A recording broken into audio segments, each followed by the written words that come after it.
yun? Ano to? Nanalo ka daw ng rapo sa Maria Hotel. Pupunta ka ng hotel? Anong Maria Hotel? Anong ginagawa mo doon? Wala. Tsaka, hindi mo nagpupunta dyan. Ano ka ba? Scam yan. Ayan no, number mo tsaka pangalan mo ang nakalagay dito sa text. Paano hindi ka naman, pupunta? nagpapaniwala ka sa mga ganyan. Baka scam lang yan.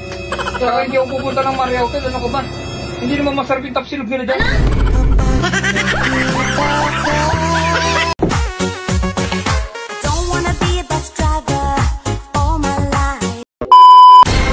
Naisip ko lang. Ano yun? Hindi na ba tayo ulit gagawa ng mga anak? Hindi na, Bi. 3 na ang anak natin. Ang hirap ng buhay. Wala tayong pera. Eh sayang naman kasi. Ang pogi-pogi mo pa naman.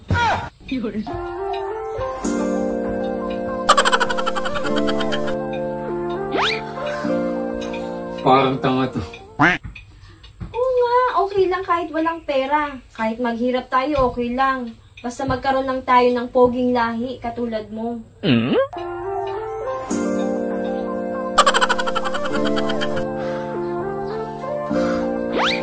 Ewan ko sa'yo. O paano? Pupunta na ako sa kwarto ha. Sumunod ka na lang. Hintayin kita.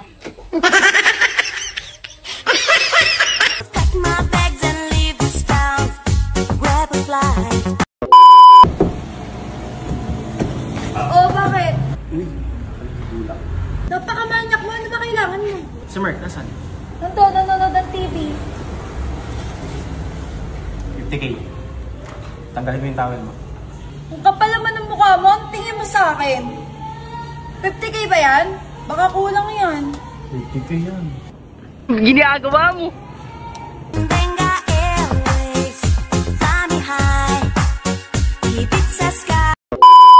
Ay!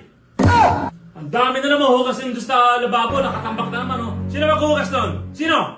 Galit ka ba? Di ako galit. Tinatanong ko, sino maghuhugas? Ikaw.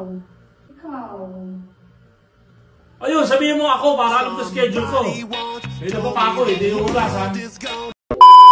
Sabi niya dito, masungit ka raw at madamot. Yung masungit parang medyo hindi pa. Pero pag madamot, oo, madamot talaga ako. Madamot ako pagdating sa'yo. Kasi hindi ka shareable, akin ka lang.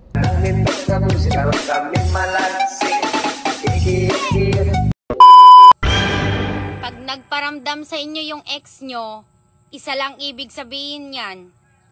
Palpak yung pinalit sa'yo.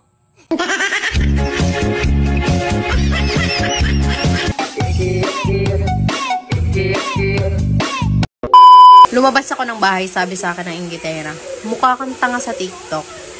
Ano naman? Nakikita mo ka. Ikaw nga, hindi ka pa nagtitiktok, mukha ka ng tanga.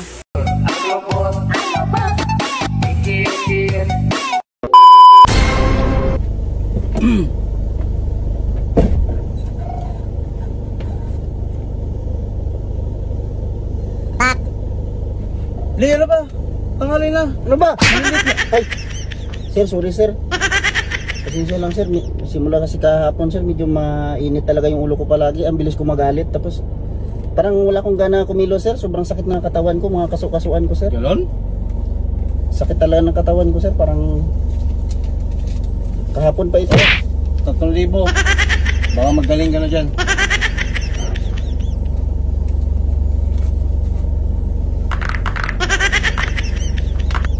Tara na sir. Tara na. Okay na rin. Yeah. Ano yun? Palimos po. Palimos. Storbo naman to. Palimos. Oh! Ay, 7 lang. Kuripot naman ito. Sayang, ang pogi-pogi pa naman. Saan mo? Kuya, 7 lang binigay mo. Pogi-pogi mo pa naman. Dagdagan mo. Sigurado ka? Oo. Dagdag mo na naman yung salamin mo. Aka na yan. O, ito 1,000. Ha? Mamili ka sa McDo. Ha? Sige na. Asumuli ka sa inyo. Miss Jen, ayaw mo ba sa matanda? Ano bang ayaw sa matanda? Mukha lang yan silang matanda. Pero malakas pa yan sila. Malakas yung pag-iisip. Ibig sabihin nun, hanggang isip na lang sila. Kasi isipin mo, hindi ba kami nagsimula masakit na yung tuhod? Hindi pa kami nagmusimula, masakit yung likod. O, inatakan na ng rayuma. So, tingin mo, magiging masaya kami? Ikaw wala ka respect sa matanda. Pa, ba't ang dami tao sa labas? Hindi ko alam bakit. May pumunta daw ditong artista sa bahay. Artista? Wala naman alam ko na pa. Matagal ko na napapansin to. Ano?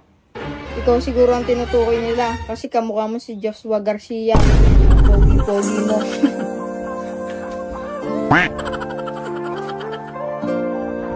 Joshua Garcia? Ako pa. Parang... Nabaon ka na ba? Wala pa. Mukha doon sa wallet ko mga 1,000. Ay, mag-video naman tayo ha. Para ma-upload mamaya. Huwag naman laging panggagaspang. Oo. Hindi na tayo makabuo ng script. Lagi mong binabali. Ha? Oo na. Ang dami mong sinasabi. Hi, miss. Solo ka lang ba dito? May kasama ako. Ay, pero pwede ba kitang maimbita mamaya? Naku, kuya, pang ilan ka nang nagtanong sa akin. Kaso, hindi talaga ako mahilig sa mataba eh. Pasensya na. Nay, ba't na naman siningit mo yung mataba? Ano ba? Ano ba dapat? Nagbibigyo tayo, tanggalin mo na yung mataba. Asawa mo na ako eh, mataba talaga ako. Tatanggapin.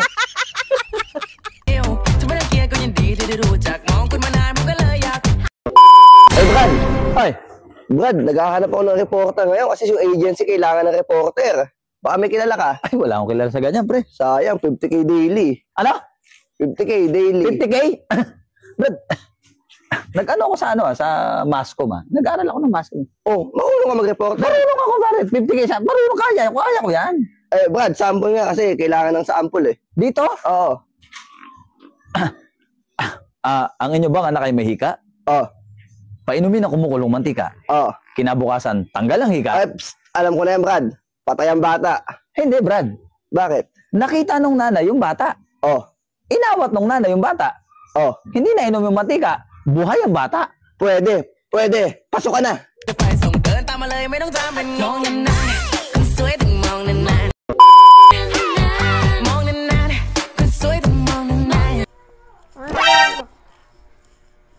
Sino to? Bakit ka ba? Crush mo? Malabo na ba mata mo? Bakit ba? Pipili ka din lang, hindi ka pa pumili ng maayos-ayos. Grabe ka naman, ma. Ikaw nga na gusto mo si tatay.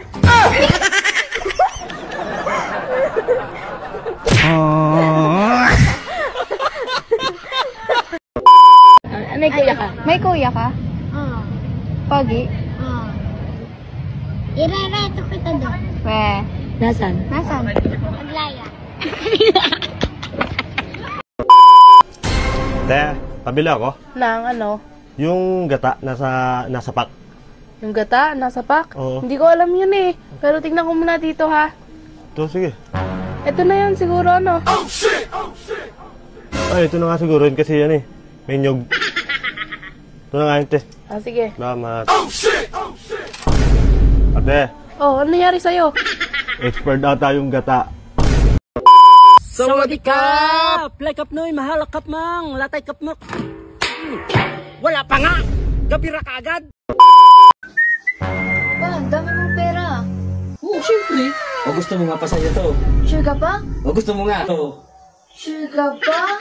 O gusto mo nga? Siyempre. Pero kailangan sagutin mo muna ang mga tanong ko. Sige pa. Para mapasayo to. O sige, unang tanong. Okay. Ano ang binubuksan sa loob ng bahay kapag madilim? Ilaw. Ilaw. Very good. O, kamay mo. Ilaw. Sana all. Pangalawang tanong.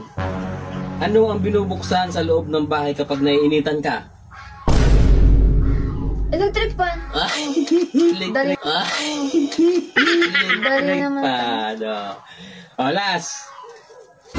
Ano ang nagpapagana sa ilaw at electric fan? Kuryente pa. Kuryente. Kuryente pa. Kuryente. Very good. Magbayad ka ng kuryente para hindi tayo maputulan.